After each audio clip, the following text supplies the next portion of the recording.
Good morning, Kinaway members. Thanks for joining us for another episode of Kinaway TV. Apologies about the delay in the start. We had a few technical issues, but we're back with another episode of Kinaway TV this morning. Before we kick things off, I'd like to acknowledge the traditional owners of the land in which I'm coming to you all from. I'd like to also acknowledge the traditional owners of the land in which each and every one of us are tuning in from, and pay respects to elders past, present and emerging. I'd like to also extend those respects to Indigenous people who are joining us this morning. As usual, I'd like to take a moment to remind our viewers of some of the support services currently available for Kinaway members, as we have recently introduced some additional services and grants. The first support package on offer, which is in collaboration with Kinaway member Claystone Marketing, is free access to Claystone's social media marketing course. The course provides an overview of social media marketing strategies and tools, which helps highlight marketing opportunities for Indigenous businesses. It's a great resource and is really helpful for businesses looking to solidify their online presence. In another collaborative effort, Kinaway is excited to partner with Boost Legal Templates. Designed for small businesses, Boost Legal Templates gives you clarity, safety, and access to real quality legal templates. Just complete the friendly questionnaire and you'll instantly receive your own legal template, which you can take pride in knowing it has been created specifically for your business. This collaboration will save member businesses time, money, and ensures businesses are on the go while implementing good business governance. Kinaway is proud to offer members a 25% discount across all Boost Legal Templates. So if you feel this is something you may be interested in, please contact the Kinaway team. As you're all probably aware of as well, we also currently have our Kinaway member business pulse check survey out. The survey seeks to understand the status, operating challenges and needs of Kinaway members. Participating in this survey helps Kinaway to effectively negotiate for resources and support for Aboriginal businesses and the sector. So I'd encourage all of our members who are yet to complete the survey to jump on and fill it out. More importantly, you'll also receive $220 worth of gifts for completing the survey, which include a $100 naked wine voucher, a gift from Indigenous Business Australia, a chocolate bar from Kinaway member Jala Jala Treats, a personalised Kinaway notebook, as well as entry into a draw to win even more prizes. So there's plenty in the survey for all, so please jump on and complete when you get the chance. Additionally, there are plenty of other services and grants available through Kinaway, so if any of these are of interest, please jump onto the Kinaway website to find out more. For today's webinar, we're pleased to have Herb Smith joining us. Herb is a Wiradjuri man from Wellington, New South Wales, and is a founder and owner of Dreamtime Tuka, a business that supplies gourmet bush food flavoured products, which embodies Aboriginal Australia's rich cultural traditions. This morning, Herb will be sharing insights into the value of effectively managing your business, ultimately allowing you to not only achieve great success, but continue to grow and develop after such success is realised. For those tuning in, please feel free to post your comments or questions on the Kinaway Facebook or YouTube channels, as well as we'll be answering any of these questions we may receive throughout this morning's presentation. We hope you enjoy the webinar, and as always, don't forget to leave a like, comment, subscribe, and turn on the Kinaway notifications. I'd like to welcome Herb to join us for this morning's presentation. Thanks, Herb. Thank you. Thanks very much, James. I also would like to acknowledge the traditional owners of the lands where we all come from, and also pay respect to our elders past, present and emerging. Look, it is a privilege to be invited to share some of my knowledge and experience with you, and I hope that at the end of the talk you're able to take away some helpful information. And look, there will be some time for questions at the end, so I'm very happy to answer any questions that you may have. So, as James said, I'm a Wiradjuri man from Wellington, New South Wales, and I am the founder and business owner and the current Chief Executive Officer of Dreamtime Tuka. Dreamtime Tuka is an Aboriginal-owned business which commenced in 2015. Just a little bit of an overview of myself prior to talking about the business. I was a career police officer with the New South Wales Police Force for 31 years. In the latter part of my service within the police force, New South Wales Police Force, I performed in a specialised area of the police service in Aboriginal liaison duty. I was a sergeant of police, and I was attached to the New South Wales Police Force Aboriginal Liaison Unit until my optional retirement in 2003. I was actively involved in the development and delivery of programs and services to Aboriginal communities. In particular, I was very passionate about the New South Wales Police Service employing more Aboriginal people. I played a large part in the development and implementation of strategies to increase the recruitment of Aboriginal people into the police force, not only as police officers, but also as general staff. I was also involved heavily in the development and implementation of the first Aboriginal strategic plan and the first Aboriginal employment strategy documents. As the only Aboriginal police officer in the unit, I had the main role of attending career expos, employment seminars and schools right across New South Wales as a representative of the New South Wales Police Force and to advocate employment opportunities. In recent years, I have acquired wide management experience, including policy development and implementation and coordination of major programs involving Aboriginal communities and government and non-government service providers. I have years of practical work experience within a broad ambit of Aboriginal affairs with various corporate, community and government agencies. I have acquired practical work experience both as a consultant and facilitator of federal and state government funded Aboriginal programs. I have a strong background and possess knowledge and skills both within the employment and training industry and Aboriginal community engagement, consultation, having been employed in the following sectors: recruitment and community liaison with the University of Western Sydney. I also managed and facilitated Aboriginal community programs across the northern Sydney suburbs. I was the Aboriginal employment coordinator with Alliance Network International, a building company that was responsible for all Aboriginal employment and training across administration of government-funded programs. I was also a community support program manager of a federal government-funded national program for the Aboriginal community in Wellington. I have held senior management positions with Thoroughwell Aboriginal Corporation in Aids in Sydney as the operations manager. Part of that role was also to relieve as a CEO. I've been a business consultant with a number of apprenticeship centres, both in Dubbo and Wellington. I have experience in leading people, programs and thinking at strategic operational levels. I've enjoyed opportunities for engaging, motivating and inspiring staff to achieve competencies and performance standards in accordance with agreed government frameworks, service deliverables and ministerial departmental cultural priorities. I possess expertise in driving and communicating reforms, creating a culture of innovation and capacity building, and engaging and empowering the community to facilitate active contributions to both day-to-day activities and new initiatives. To do this, I draw on my skills in building and nurturing effective working relationships, undertaking consultation and review of existing programs or processes, articulating a clear view into practical, measurable strategies, and preparing and delivering recommendations, reports and briefs of a far-reaching nature in order to support productivity.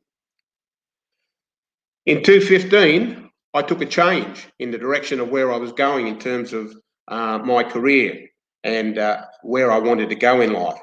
And in 2015, I founded and started my own company, Dreamtime Tuka, which develops, manufactures and supplies Aboriginal flavoured food products to the corporate food industry, federal and state government departments, and mainstream businesses and organisations. I currently fill the role of Chief Executive Officer. Before I ventured into the native food industry, I had no previous business experience, but I had something that was important to me. I had a business idea, and also I had a powerful passion to succeed and a strong work ethic. In the 5 years I've been in business, I have achieved great success, and my Aboriginal business has gained national recognition as a corporate supplier of gourmet bush food flavoured products, which embody Aboriginal Australia's rich cultural traditions. In March 2016, I created history with QANTAS, one of the largest corporate companies in Australia and an icon in the world aviation industry, when I became the first 100% owned Aboriginal business to become a supplier in their food category. Today, if you travel with Qantas, you may be served a Dreamtime Tuka Aboriginal flavoured food product on both domestic and regional link flights across Australia and in Qantas lounges in several capital cities. In 2018, Dreamtime Tuka also became the first Aboriginal-owned company to supply New South Wales Rail Link with a food product. I currently supply New South Wales State Rail with my products on trains across New South Wales, and I've just recently started to supply my sliced product to Air North in Darwin.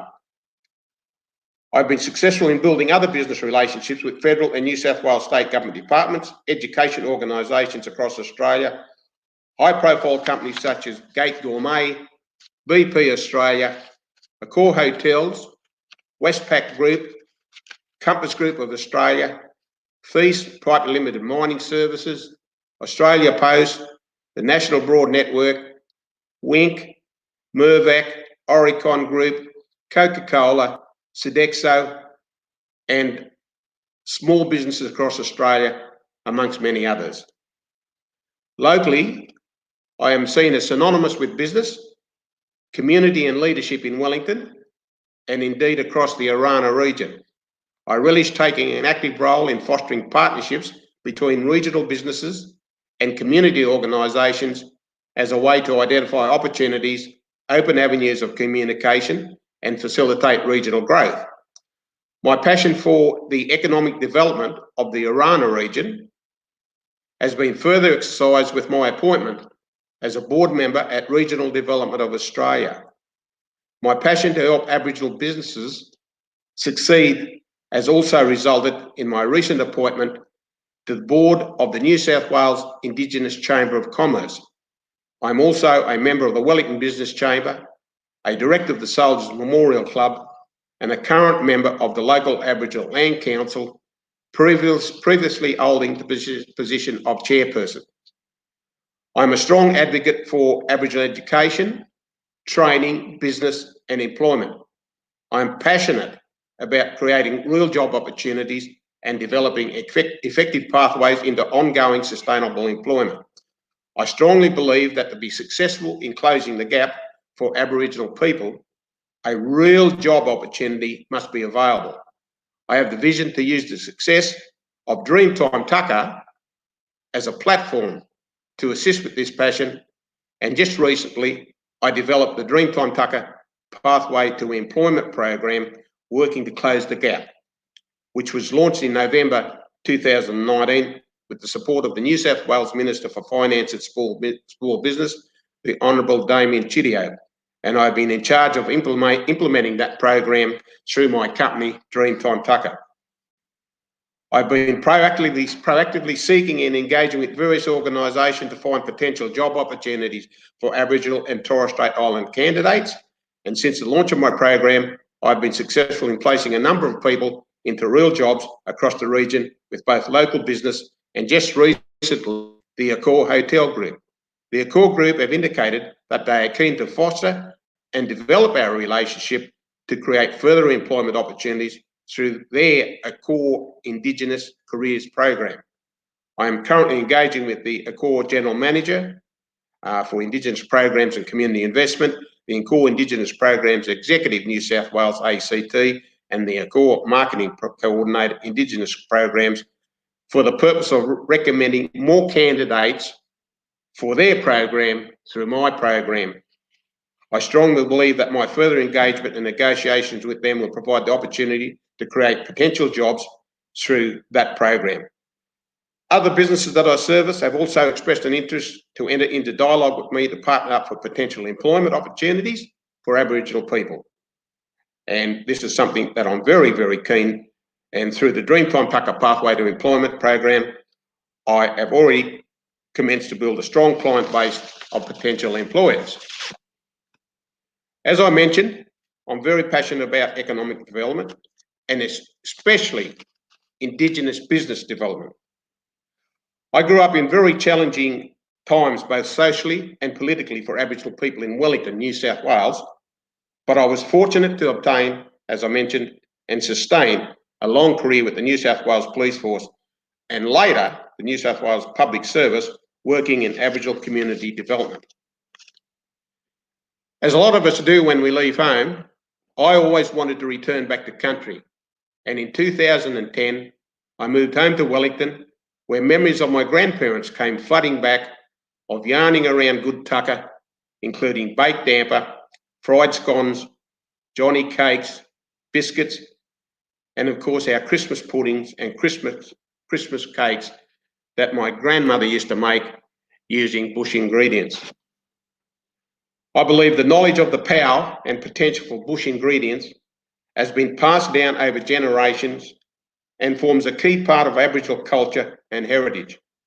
Aboriginal food and cooking has a deep connection to the land and offers an insight into the practice and beliefs that have endured and evolved over thousands of years, and allows you to share the taste of real Australia. As I mentioned before, in 2014, at the ripe old age of 63, I took a leap of faith to become an entrepreneur and start my own bush Tukka inspired business, and Dreamtime Tuka was born. In 2016, as I mentioned, we became the first 100% Indigenous owned company to win the contract to supply sweet slices on the morning and afternoon tea menu of all Qantas, Link, and then all domestic flights across Australia.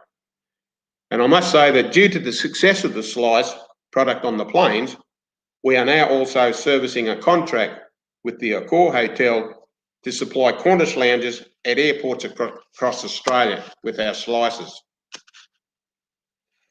Today, the business is a joint venture partnership with a fourth generation Dubbo-based company who also share my passion for Aboriginal people and supporting Indigenous business development and training and employment opportunities.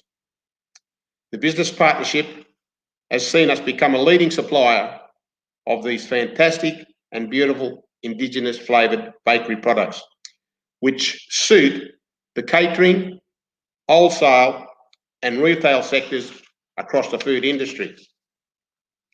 We continue to be successful in maintaining a mutually beneficial relationship with Qantas and are currently serving contracts with many other businesses at the big end of town, including New South Wales State Rail Link, BP Australia, Accor Hotel, Westpac Bank, Air North Airlines, just to name a few which I mentioned earlier on. COVID-19 has of course had an impact on the business this past year, but like most, we have taken an opportunity to reflect and take stock and consider the next steps for Dreamtime Tuka. Since Qantas scaled back its flight service, they have stopped ordering their usual 450,000 slices per flight menu period, which is a very large number. And over a year, that number turns into 1 million. But we're starting to re-engage again, and it's going to be, I think, onward and forward now. So how did we win the Qantas contract and then go on to achieve and maintain success with other corporate and government customers? I would like to preface by acknowledging that Indigenous business is seriously on the rise in Australia.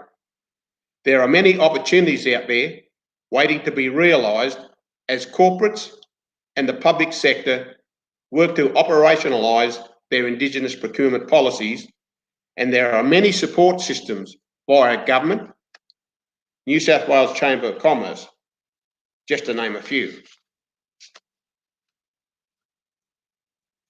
What you need to do, and it's most important, is to get to know what the procurement policies are, as these are a direct pathway to securing a contract with the big end of business. It's imperative to know what these big companies have in terms of their procurement policies and the sort of business they want to do with you. Of course, the first fundamental building block is that you must have a quality product which they want to buy. So research the market and identify the gaps and opportunities. Once you have worked out the market gap, develop a brand which is relatable. And the Dreamtime Tuka brand came about from memories of my grandparents, my grandmother cooking in the kitchen, and my grandfather telling us as kids that we would have good dreams if our bellies were full of good tucker. So that's the brand. That's what started my brand. That's what built the brand of Dreamtime Tuka. And it's a brand and the start of it, which I'm very proud of. The other important thing also in terms of your products and your company, and in particular when you're looking at dealing with the big end of town, is to invest in professional services to professionally tell your product story and develop visually appealing branding and packaging to support how the product looks. And I think one of those slides there, you've already seen the new packaging that Dreamtime Tuka has just entered into. You may need to test, you may need to refresh. And Dreamtime Tuka started out with an early version of a brand. And last year we refreshed this, and our packaging, as you can see on the screen now with that slide, it is vivid and easily recognisable. It took 2 years from starting the business to winning the QANTAS contract. In this time, while getting the great product ready for market, I was also building relationships and brand credibility. Relationship building is a critical catalyst to building your brand's reputation. After we won the QANTAS contract, we did not rest on our laurels. This is when the hard work started. You need to have 100% focus on maintaining capacity to supply at the quantity and time frames that these large corporate companies need the product. Otherwise, it's quite simple. You're out the door.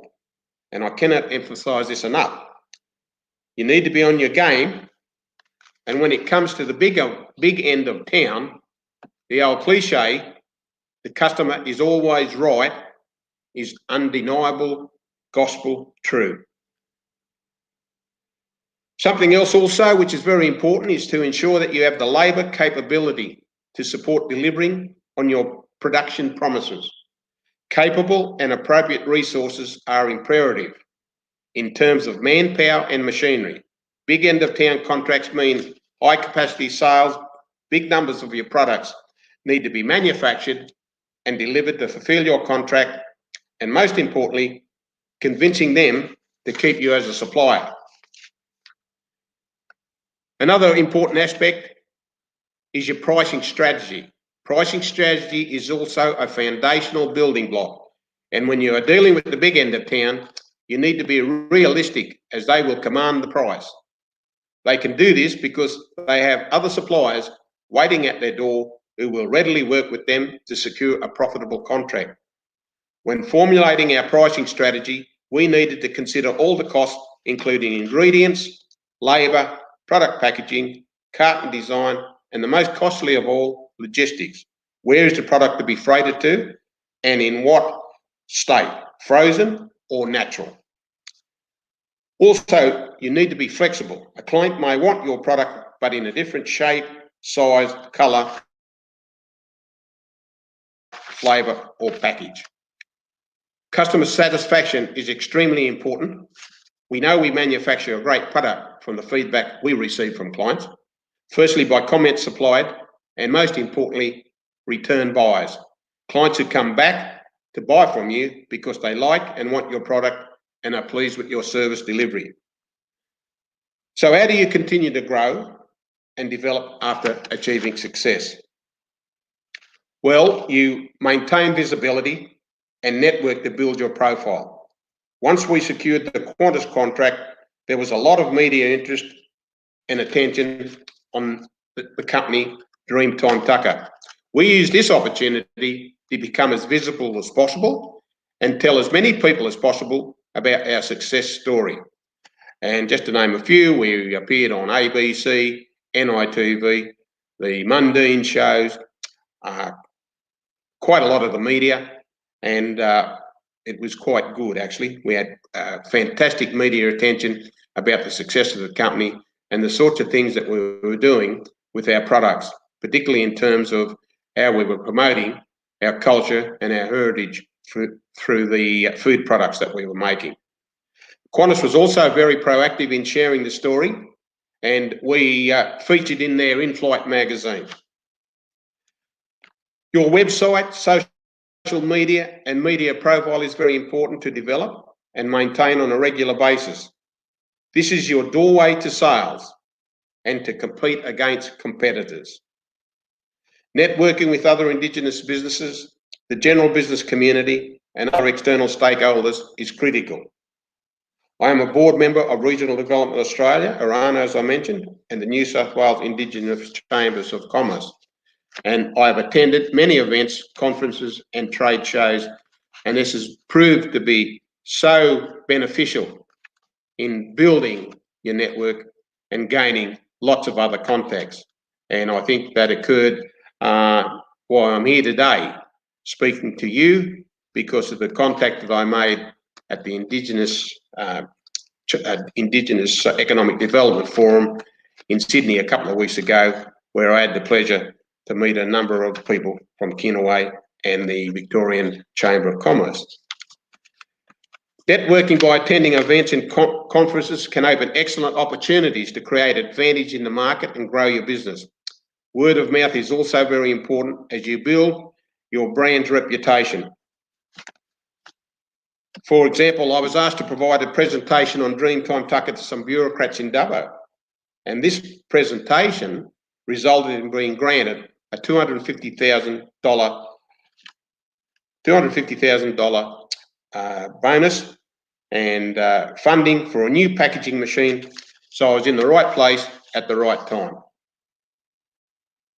So in summary, there are many components to winning and then maintaining a contract as an Indigenous supplier with the big end of town. It did not happen overnight for Dreamtime Tuka, and it was predicated on these basic building blocks, which I'm about to mention to you. 1, awareness of the procurement policies for corporate and government departments. Developing and manufacturing a great product that somebody wants to buy. You can have 1,000 products, but if nobody wants to buy them, they're no good to you. Have a great brand story. That's so important. A brand story is the backbone of your company and your product. So go out there and make sure that you attach a fantastic brand story to your product and your company. As with mine, it came from my grandparents, and I built that around my brand story, and it was an important component in getting my story out there and getting my brand out there and getting it recognised. Most important, capacity to deliver on supply. That's ingredients, labour, packaging, freight. You must be able to deliver your supply order when and where at the time that these large corporate companies want them. As I said before, if you cannot do that, you're out the door because they can get somebody else that will do that. Importantly, you must have a realistic pricing strategy. Big end of town, let me tell you, will battle you to near the bone. That's the way they work. That's the way they do it. And they have the advantage because they have countless number of companies waiting at their door to come in and sell either something similar or the same product to them at a price that they're willing to negotiate. So you need to be flexible in your negotiations with your price and your product. Also being flexible in both your service delivery and your product to suit your client's needs. They will ask you to do different things for them. They might like the product you have, but they may very well want you to change it into another form, another flavour, another colour, whatever it might be. So this is where you need to be flexible and be able to do that. Building on relationships, your visibility, it's so important. to continue to build the relationships, both within the current corporates that you're working with, and also when you're looking at gaining new corporate customers or other people out there in the market area. Your visibility is so important. Good stories, good feedback, good networking, all comes into that strategy. And of course, your great marketing strategy. Marketing strategy is everything. You must be out there to be able to market your product and get it out there to be able to sell and get it into the hands and the sight of all these big corporates that are out there wanting to do business with Indigenous companies. Provision of a high quality service, delivery practice, most important. The service to these top end of town companies, government departments, always has to be at a high quality level. Your delivery practice in terms of how you're going to deliver that service is absolutely imperative that it's at the highest level. And of course, the last one, which I always say, is a 110% customer service practice. Look after your clients and attend to all their requests and their needs. They are the ones that are giving you these contracts. They're the ones that you want on the books, and they're the ones that are going to make you and your company successful in the very challenging food industry. Thank you.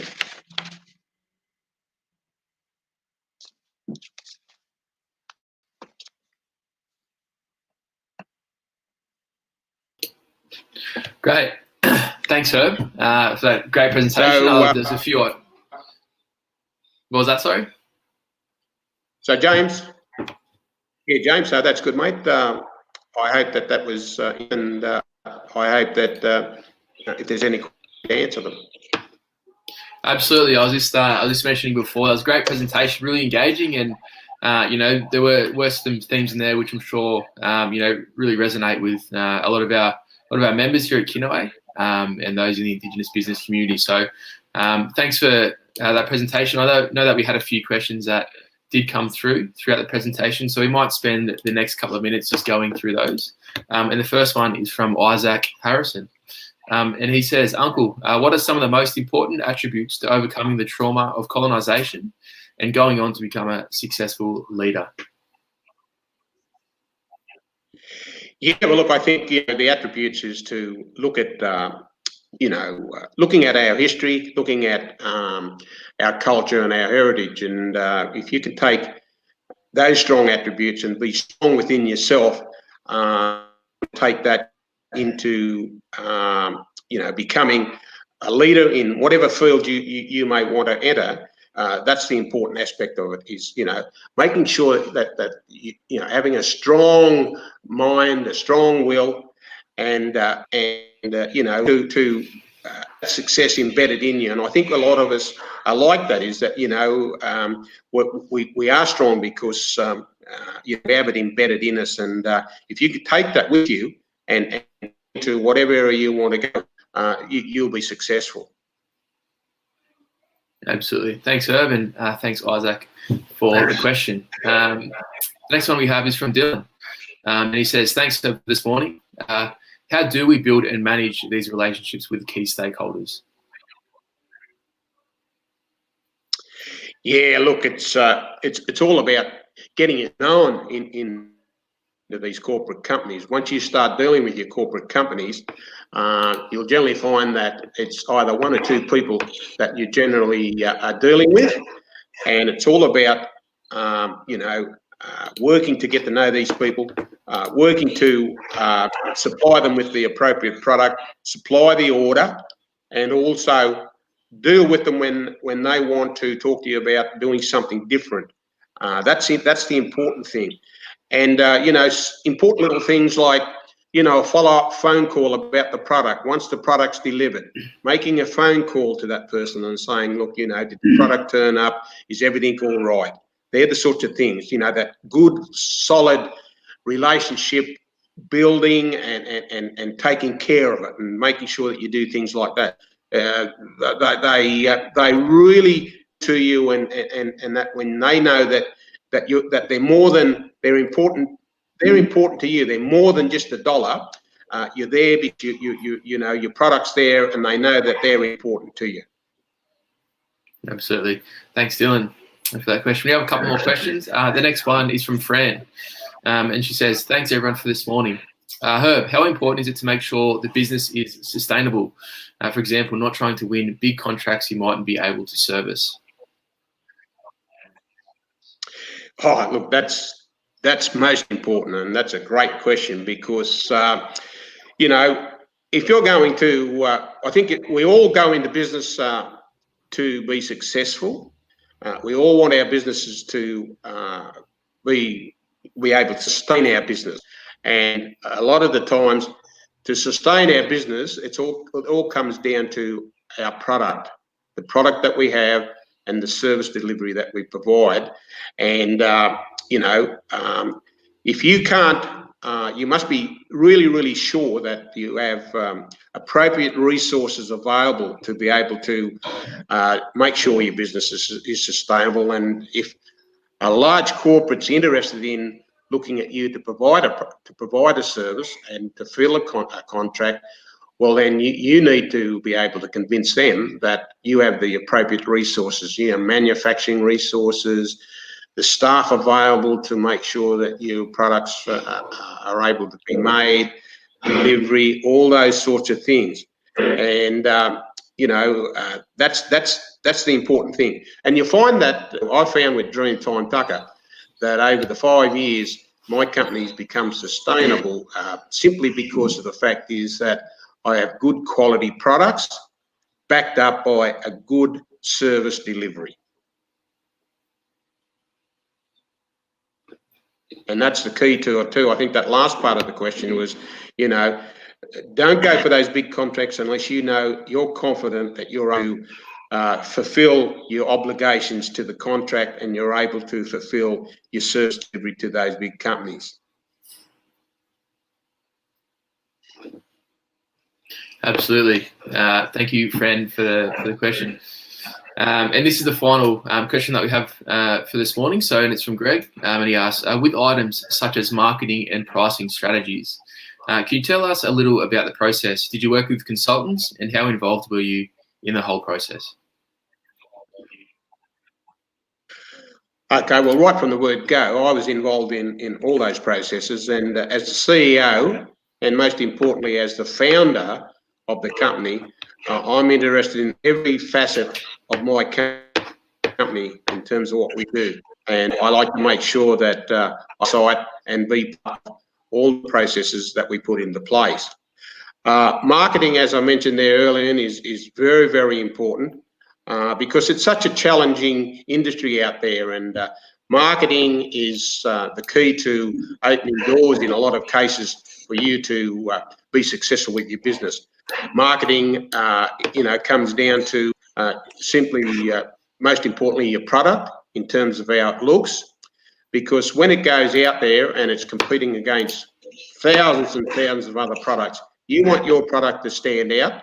And I think the other thing with it is that your marketing strategy and your packaging, which takes in your packaging, to represent you, to represent me, and to represent you. And I think if you have a look at my packaging, my packaging and my marketing strategies represent Tukka as an Aboriginal company, and it shows that Dreamtime Tuka and myself, we're very proud of our culture, we're very proud of our heritage, and we're very proud to be able to share our heritage and culture through food, our product.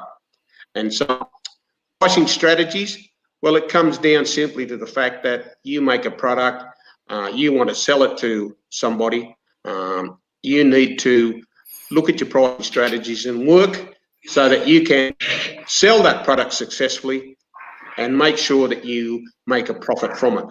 And that's what it's all about. Business is all about being successful. It's all about making a profit so that you can be continue to be successful and sustainable. So when you deal, you know, when you deal with your pricing strategies all comes back to things like how much is it going to cost you to make the product. So for me, example, I look at flour. How much does it cost me for flour? How much does it cost me for butter? How much does it cost me for eggs? And most importantly, how much does it cost me to purchase the Indigenous ingredients? So that's all one pricing area to make the product. And then it costs the other pricing strategy, of course, I have to look at is what sort of packaging do I need to put it in and how much is that going to cost me? And of course, the big one is logistics. How much is it going to cost me to send my product out to my customers? So they all come into play, and it's all about looking at the relevant pricing for those strategies to come up with a price that allows you to do business and also make a profit. Sure. Well, thanks, Herb, and thanks, Greg, and thanks everyone else who submitted their questions here this morning. Herb, just on behalf of Kinaway and Kinaway members and anyone else who may have tuned in, we'd just like to thank you for, again, just giving a really engaging sort of presentation, and, you know, with some themes that really came up that I'm sure a lot of our members resonates with our members. So on behalf of Kinaway and our members, we want to thank you for joining us this morning. James, look, it's a real pleasure, and it was a privilege to do so.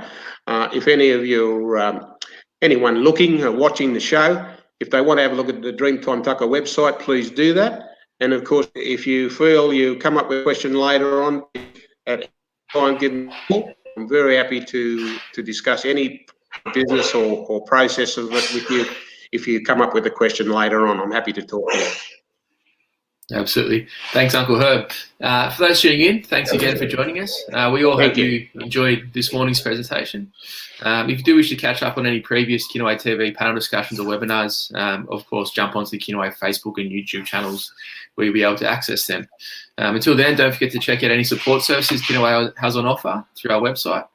Fill out the Kinaway Pulse Check survey and leave a like on today's video, subscribe and turn on the notifications. Thanks again to Herb and everyone else who joined us this morning, and we hope you all have a nice weekend.